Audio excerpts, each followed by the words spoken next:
Life Audio.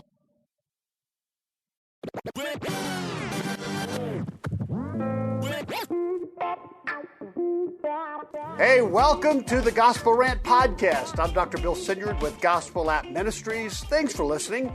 We're number 38 on FeedSpot's list of top 100 Christian podcasts. Thanks to listeners like you who follow the show and give us a good review. Thanks ahead of time. We'd like to get to number 30. So we are on our series, God's Love for the Unlovable, and so we'll be doing this until the end of the year. What happens when God's love for the unlovable, the unloved, and the unlovely, and that's all of us on any given day, if we're just honest, bumps up against those who are clearly not lovable? They're unworthy, they're unrighteous, they're unclean. So what goes down? What does it look like, feel like? What happens when God's love bumps into the perhaps most unlovable, unworthy, unlikable person in the entire Old Testament, maybe the entire Bible? What happens when the love of God for the unlovable, the unloved, and the unlovely bumps into the active, unrepentant, sex addict, God-blaming prostitute, Gomer? What God does will likely shock you. Even if you've heard the story before, you're going to be surprised. Well, we're going to pick this up after a word from our sponsors. We'll be right back. Hey, Dr. Bill Sinyard here with Gospel Rant Podcast. Technology is moving so fast, it's really hard for many churches and nonprofits to keep up with the trends, especially when it comes to giving. So stay ahead of the curve with Secure Give's 7-in-1 giving system with all new features like auto card updater, cryptocurrency giving, and tap to give kiosk with Apple Pay. It's the system that's proven to engage more people in giving, and it's all backed with their full suite of management tools that enable you to gain insight into your church's giving at a glance. But Secure Give is more than a tech company. It's a partner in growing giving and engagement. They believe that every church should be fully funded, and they want to help you make that happen. Empower people to support your church's mission through Secure Give's seamless, integrated, all-in-one giving technology. So visit securegive.com/secure today to get 6 months of free software to see why Secure Give is the trusted giving solution. Again, get 6 months of free software when you go to securegive.com/secure to get started. Hi, I'm Beckett Cook, host of The Beckett Cook Show. I lived as a gay man in Hollywood for many, many years until I had a radical encounter with Jesus 13 years ago. Since then, I've gotten my master's degree in seminary and published a book called A Change of Affection. On my podcast, The Beckett Cook Show, I sit down with fascinating Christian scholars and thinkers to address the lies of the culture and bring the biblical truth to bear on those lies. To start listening now, go to lifeaudio.com or search for The Beckett Cook Show on your favorite podcasting platform. Hosea chapter 1. When the Lord began to speak through Hosea, the Lord said to him, "Go, take to yourself an adulterous wife and children of unfaithfulness." Oh my goodness. Because the land is guilty of the vilest adultery in departing from the Lord. So he married Gomer, the daughter of Diblaim, and she conceived and bore him a son. Hosea chapter 1, verses 2 to 3. Well, prostitution no doubt was and still is a tough gig. It's a very violent life. One study said 82% had experienced sexual abuse, 72% experienced physical violence, almost 90% were sexually assaulted in childhood, and we think that's one of the reasons they eventually get into the lifestyle. PTSD is normal, 68%. It's characterized by higher levels of anxiety, depression, insomnia, irritability, flashbacks, emotional numbness, hyperalertness, dissociation, mood disorders. And these levels are comparable to battered women or sexually assaulted victims or tortured prisoners of war. I mean, it's brutal. So it makes sense then, sadly for so many, there is a, quote, strange existential sense that life no longer has any purpose, close quote. So over time, the person just begins to lose their personhood and their ability to be loved. Here's one prostitute who said it's hard to value yourself when you've been sold for as little as a pack of cigarettes. Another, At the time, I didn't understand the damage the men were doing to me, to my sexuality, my trust, my self-esteem, and ultimately my soul. And here's one more. When you are in prostitution, you internalize the violence. You hear the same repulsive things over and over when you're being called a slut, a whore, stupid, or disgusting. Well, how did Gomer get that way? Gomer likely wasn't born a prostitute or planned to be a prostitute when she grew up. Gabor Mate believes that there's no such thing as an addictive personality, and nor is addiction a disease. Instead, addiction originates in the person's need to solve a problem, a deep-seated problem in our midbrains, often from our earliest years, that was to do with trauma or loss that we experienced. So is this what's behind Gomer's urgency when God says of her, she has been unfaithful and has conceived her children in disgrace? She said, I will go after my lovers. See the urgency, who give me my food and my water, my wool and my linen, all my oil and my drink. So here's my question. Does God see her sin first or her brokenness and emptiness? Interesting question, right? See, I'm not in any way suggesting that she's not responsible for her choices or actions. Jesus is going to need to die for her sins like he does for mine, but she also needs a greater power to get her brain rewired. And God does that. God's love for the unlovable must do that for all of us. We would like to think that if we could just sit down and talk to Gomer, if she would just understand the consequences of her actions, the benefits of being romanced by God, well, then she would just repent of her ways and run into the arms of God and all live happily ever after. She just needs a celestial cognitive behavioral therapist. Now, all those things are good, and maybe she would benefit from them eventually, but not when God finds her. She needs a rescuer more powerful than her brain's inner working models, and she's not going to go quietly. Well, here's what we're hearing about addiction today. Addiction originates in a person's need to solve a problem, a deep-seated problem, often from infancy, that has to do with experience of trauma and loss. Here's Gabor Mate again. The female sex addict is not addicted to sex at all, but to the dopamine and endorphin rewards that flow from the feeling of being desired and desirable. Her promiscuity is not perversity, but the outgrowth of a childhood adaptation to her circumstances. Are you following me? As with all addictions, sex addictions is a stand-in for nurturing the person was deprived of. By moving from one partner to another, a sex addict avoids the risk of intimacy. Gabor Mate continues to say that addicts he worked with in East Vancouver, and this also might be true for Gomer, quote, their brains never had a chance. Yeah? So back to the chronically unfaithful Gomer. At the time the Hosea narrative begins, the issue is less how she got into prostitution, but how she can get out. And she clearly does not want to. Nowhere, by the way, I get it, does Hosea mention addiction, but the approach God uses has all the fingerprints of modern addiction intervention strategies. In fact, it's kosher to describe all of God's love for unlovables as interventions, a little or a lot. So it's helpful to see addiction on a scale 0 to 10. 0 is a person with no addictions at all. 10 is hardcore addict suffering from numerous addictions and likely homelessness. You may feel more comfortable putting Gomer at a 3 versus an 8. I get that. But the addictive issues remain, and I'm going to suggest they're driving the storyline of Gomer. I think it helps us to see all salvation by God as a miraculous intervention of addicts. Because all of us are addicts, a little or a lot on that scale. So on her own, until Gomer accesses a power that's greater than the power of her addiction, she can never really respond to Hosea's love, or she can't love him back in return. So when God finds her and us, she's just not rationally considering all of her relational options. She's irrationally being led to one degree or another by her midbrain's reactionary behaviors. She's stumbling and flailing around to not get hurt again, trying desperately to cover the pain, the emptiness, the loneliness, the void, but in all the wrong places.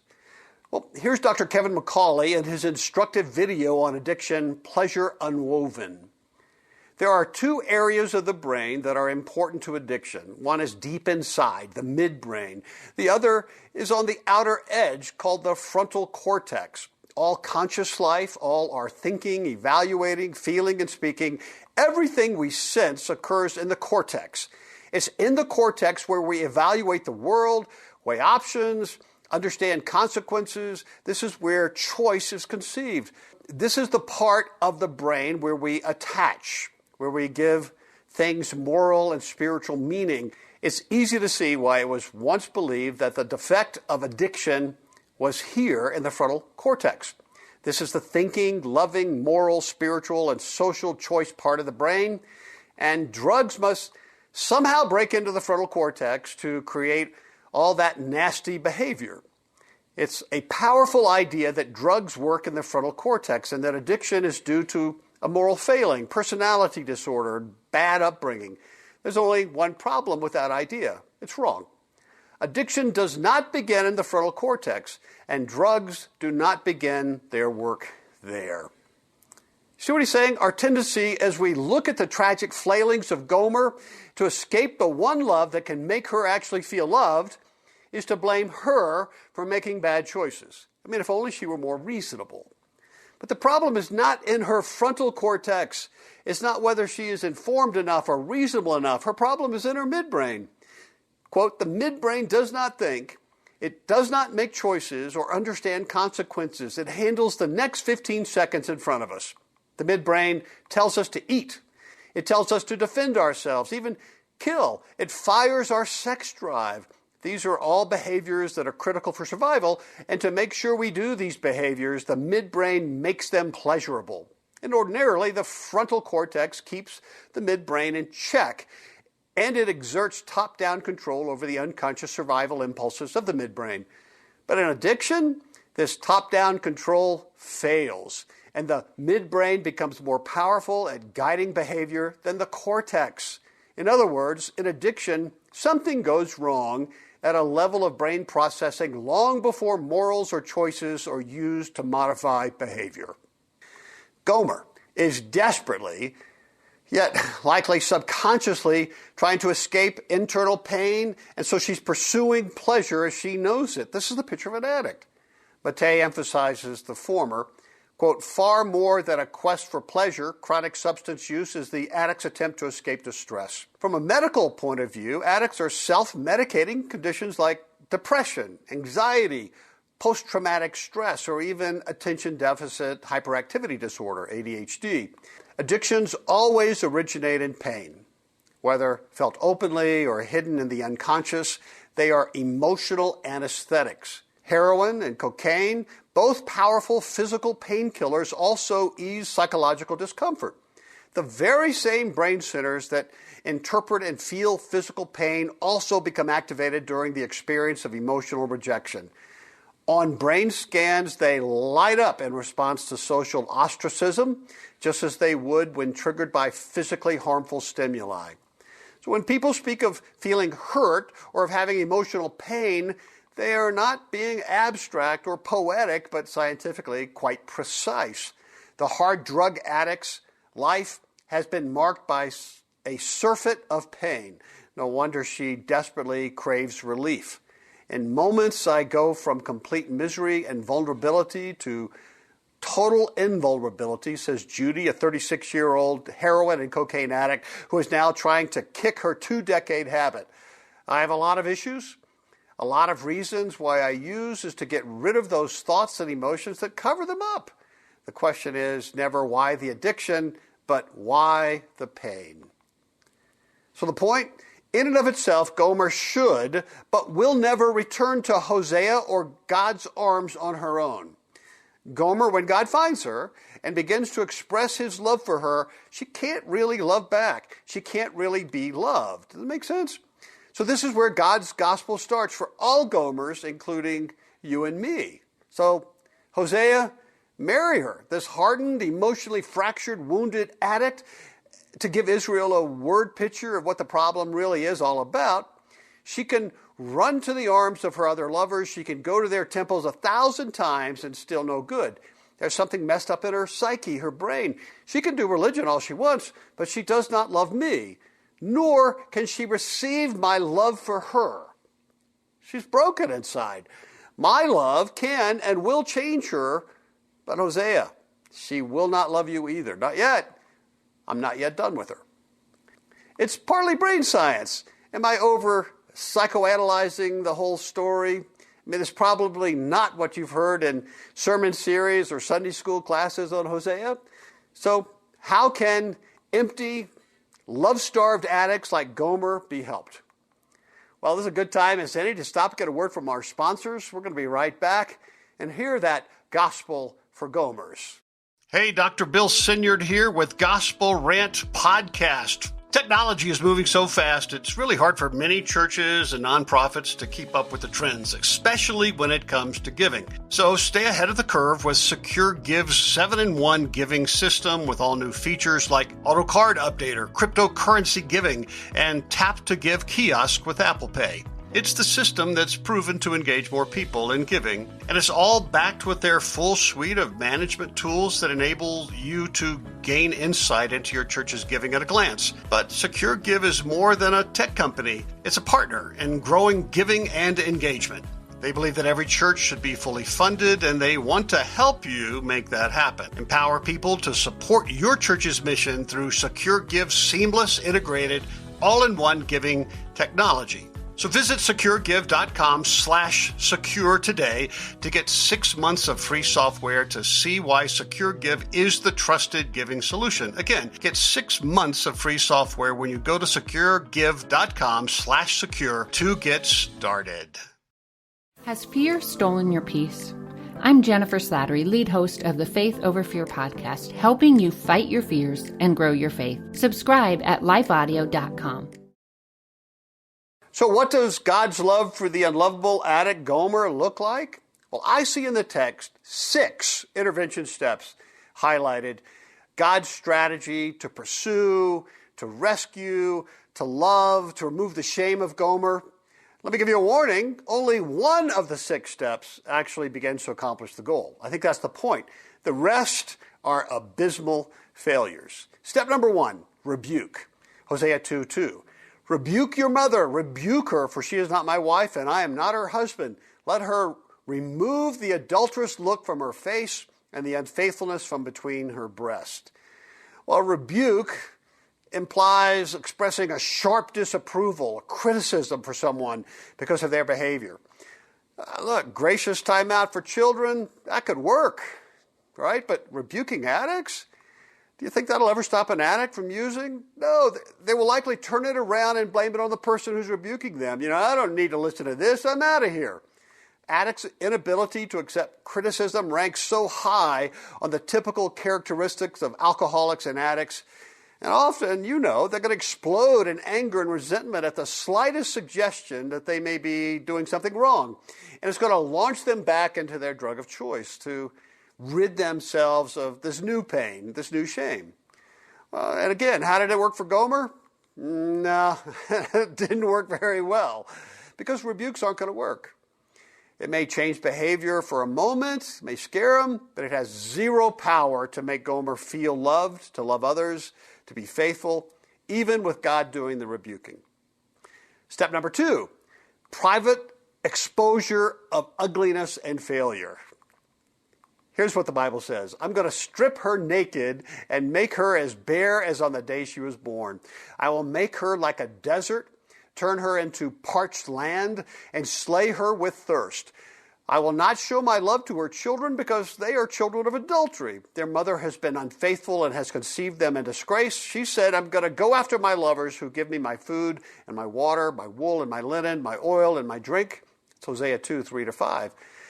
So he's basically saying, look, Gomer, you can't keep this up. You're not getting any younger or prettier. In fact, your lifestyle's killing you. So I'm going to strip you of your makeup, clothes and leggings and hair weaves and jewelry, and you're going to stand in front of the mirror and just see what's gone down. Look at you. Nobody's going to want that. Not when they see all of the scars and all of the uglies, right? So, what do you think? Is that going to work? No. It's an addictive habit, not logic. And maybe for a moment, maybe a day, maybe a week, she may feel ashamed. She may feel ugly and old, sad, depressed, despised, deprived. But in her brain, that's going to likely want her to soothe the pain. And her habitual reactionary behavior is going to drive her back to the thing that she's run to 99 times out of 100. In Gomer's case, she's going to keep pursuing her lover, not pursue God. It's a shame, addictive cycle. It's brain science. So personal shaming, private shaming, and exposure won't change her in the long run. Gomer's still going to do what her brain believes will make her feel good. Step 3, private deprivation. Chapter 2, verse 6. Therefore, I will block her path with thorn bushes. I will wall her in so that she cannot find her way. She will chase after her lovers, but not catch them. She will look for them, but not find them. Then she will say, I will go back to my husband as at first, for then I was better off than now. Well, this is the cold turkey approach. She's going to a 90-day treatment center. God's going to remove the availability of all the false loves, no more dope hits. Nothing will soothe her shame or remorse or relational woundings, the pain of isolation.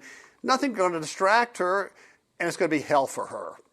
And don't imagine her saying, I'm going to go back to my husband resolution as real reformation. There's no sorrow there. There's no real repentance there. It's purely riddled with abject self-interest. It's an alcoholic's apology, right? We've all heard them. We've all said them. Step 4, public deprivation and public shaming. Therefore, I will take away my grain when it ripens and my new wine when it is ready. I will take back my wool and my linen intended to cover her nakedness. So now I will expose her lewdness before the eyes of her lovers. No one will take her out of my hands. I will stop all of her celebration, all of her appointed feasts. Chapter 2, verse 8 and following.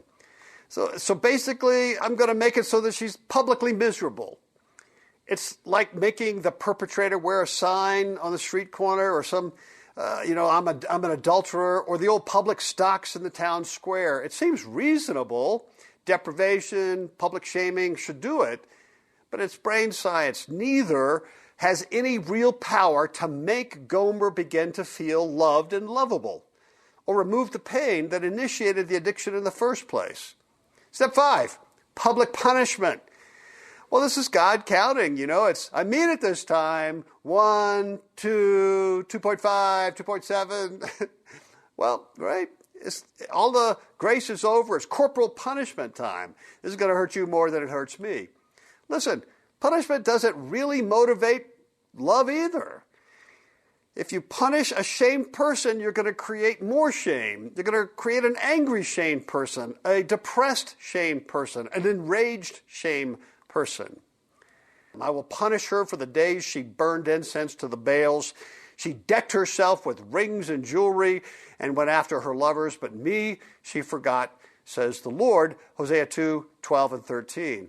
Look, God's goal for Gomer and for me is not that I would just stop misbehaving. His goal begins with healing that broken inner part of my identity and being.